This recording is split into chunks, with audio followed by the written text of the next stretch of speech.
And how did you handle your own situation with your own child?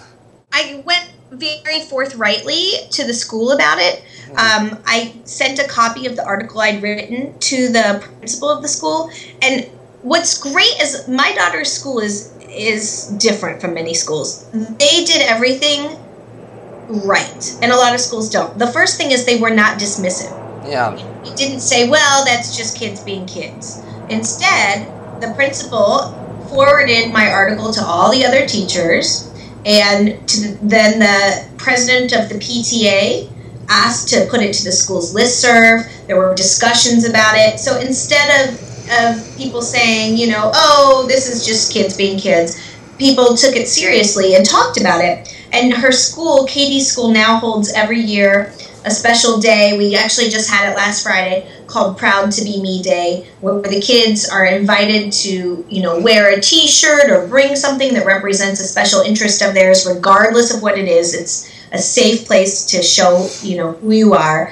It's just become an ongoing tradition now at the school. And so, I used the school in my book as a model of how to respond when a parent brings up an issue.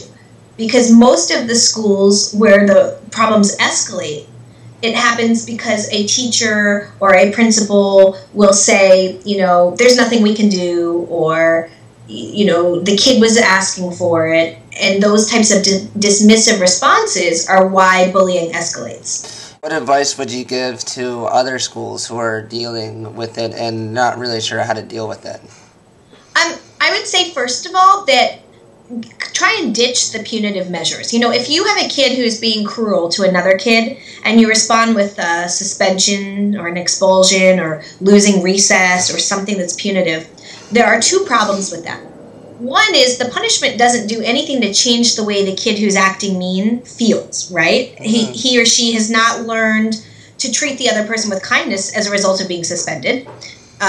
So rather than do that, I recommend that you work on things through restorative justice or take steps so that you can help change the way the kid who's doing the bullying thinks. The other problem with punitive measures is that a lot of times if a kid is put in a punitive situation, he or she wants to retaliate. Mm-hmm. And so that has a chilling effect on the reporting by victims, because no one wants to report that they've been bullied if they think the bully is going to get in trouble and then the bully is going to get angry and come back after them even harder. So for a couple reasons, punitive measures don't work. So I would tell schools it's time to rethink and instead focus on restorative measures. The other thing I would tell schools is that there has to be a culture in every classroom of respect. So if a teacher hears someone toss out a cruel comment or sees a little bit of exclusion happening or sees it, that's the moment right there. You just stop right in the middle of math class. You can say, hey, I heard that. We don't talk that way in here. I saw what you just did. That's not acceptable in here. You just address it as it happens and create a culture of respect.